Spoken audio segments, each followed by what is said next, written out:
नमस्कार, मी Shivani Sagvekar. Cook with शिवानीमध्ये आपलं मनापासून स्वागत. आज आपण माझ्या आजी पणजी जशा तिखट मिठाच्या पुऱ्या बनवायची ना, अगदी तशाच गहू ज्वारीच्या पिठापासून अगदी खमंग, खुसखुशीत आणि टम्म फुगणाऱ्या तिखट मिठाच्या पुऱ्या बनवणार आहोत. या पुऱ्या अनेक दिवस छान टिकतात, त्यामुळे प्रवासासाठी, डब्यासाठी किंवा नाश्त्यासाठीही एकदम परफेक्ट आहेत. चला तर मग रेसिपीला सुरुवात करूया. सर्वात आधी खलबत्त्यामध्ये 10 ते 12 लसूण पाकळ्या, 1 टीस्पून जिरे आणि 4 ते 5 हिरव्या मिरच्या घालूया.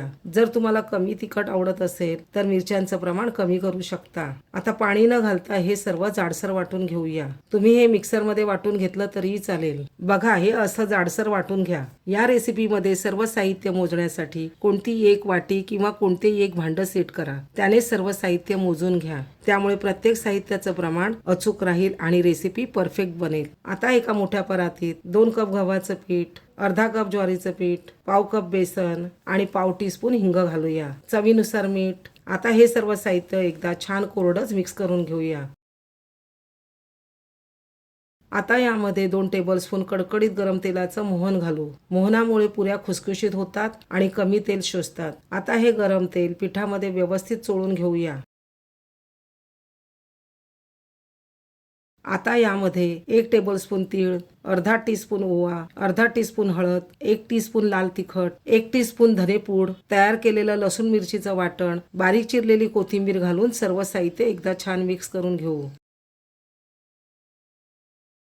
आता थोडं थोडं पाणी घालत पीठ मळायला सुरुवात करू. मी खलबत्त्यामध्ये थोडंसं पाणी घालून उरलेलं वाटणही पिठामध्ये घालत आहे. त्यामुळे वाटण वाया जात नाही आणि त्याची पूर्ण चव पिठामध्ये उतरते. आपण या पिठामध्ये ज्वारीचं पीठ आणि बेसन वापरलं आहे, त्यामुळे पीठ थोडंसं सैल होण्याची शक्यता असते. म्हणून सुरुवातीलाच पीठ थोडंसं घट्ट मळायचं आहे. बघा, आपलं पीठ तयार झालं आहे. आता हे झाकून 5 मिनिटं विश्रांतीसाठी ठेवूया. यामुळे पीठ छान मुरतं आणि नंतर लाटायलाही सोपं जातं. पुन्हा एकदा हलक्या हाताने मळून घेऊया. आता पिठामधून एक छोटासा गोळा घेऊ. मी इथे मध्यम जाडीची पोळी लाटून घेणार आहे. तुम्ही तुमच्या आवडीनुसार जाडी ठेवू शकता. मध्यम जाडीची पोळी लाटली तर पुऱ्या बाहेरून खुसखुशीत आणि आतून मस्त लागतात. पातळ लाटली तर त्या जास्त कुरकुरीत होतात आणि जाडसर लाटली तर त्या पुऱ्या थोड्या मऊ राहतात. आता मी स्टीलची गोल रिंग वापरून पुरीचा आकार देत आहे. तुमच्याकडे रिंग नसेल तर वाटी किंवा झाकणाचाही वापर करू शकता. आणि ते एक महत्वाचं लक्षात ठेवायचं की पुरी लाटताना शक्यतो कोरडं पीठ वापरू नका. गरज वाटली तर थोडंसं तेल वापरा. त्यामुळे तळतानाचं तेल स्वच्छ राहतं. पुरी तळण्यासाठी तेल चांगलं कडकडीत गरम असणं खूप महत्वाचं आहे. तेल योग्य तापलं आहे का हे तपासण्यासाठी त्यामध्ये पिठाचा एक छोटासा गोळा टाकून पहा. तो लगेच वर आला म्हणजे तेल योग्य तापलं आहे. आता तयार केलेली पुरी सावकाश तेलामध्ये सोडूया. बघा, सुरुवातीला पुरी भोवती बुडबुडे येत आहेत. थोड्या वेळाने हे बुडबुडे कमी होतील आणि पुरी आपोआप वर येईल. आता बघा, कोणताही दाब न देता पुरी स्वतःहून किती सुंदर टम्म फुगली आहे. आता याची दुसरी बाजूही छान सोनेरी होईपर्यंत तळून घेऊ.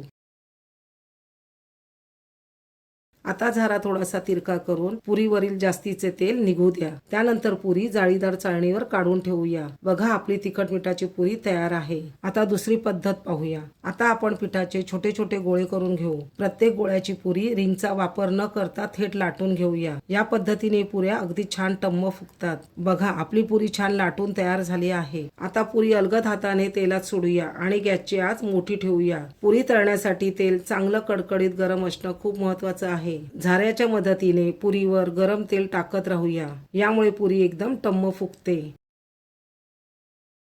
पुरी छान फुगल्यानंतर ती उलटवूया आणि दुसरी बाजूही सोनेरी होईपर्यंत तळून घेऊ. सुरुवातीला एकच पुरी तळून तेलाचं तापमान योग्य आहे का ते तपासून घ्या. त्यानंतर एका वेळी कढईमध्ये मावतील तितक्या पुऱ्या तळू शकता. आता झारा थोडासा तिरका करून पुरीवरील अतिरिक्त तेल निघू द्या. पुरी बाहेर काढताना झारा थोडासा तिरका करा म्हणजे त्यावरील जास्तीचं तेल कढईतच निघून जाईल. अशा रीतीने मी दोन्ही पद्धत दाखवल्या आहेत. तर बघा, आपल्या खमंग तिखट मिठाच्या पुऱ्या तयार आहेत. या प्रमाणात साधारण 18 ते 20 पुऱ्या तयार होतात. तुम्ही ही रेसिपी नक्की करून पहा आणि मी सांगितलेल्या टिप्स नक्की फॉलो करा. पीठ थोडंसं घट्ट मळा, तेल योग्य तापमानाला गरम ठेवा आणि पुरी लाटताना कोरड्या पिठाचा वापर टाळा. या छोट्या छोट्या टिप्समुळे प्रत्येक पुरी एकदम टम्म फुगेल. रेसिपी करून झाल्यावर कशी झाली ते मला कमेंटमध्ये नक्की सांगा. व्हिडिओ आवडत असेल तर लाईक, शेअर आणि कुक विथ शिवानीला सबस्क्राईब करायला विसरू नका. पुन्हा भेटूया अशा एका नवीन रेसिपी सोबत. धन्यवाद.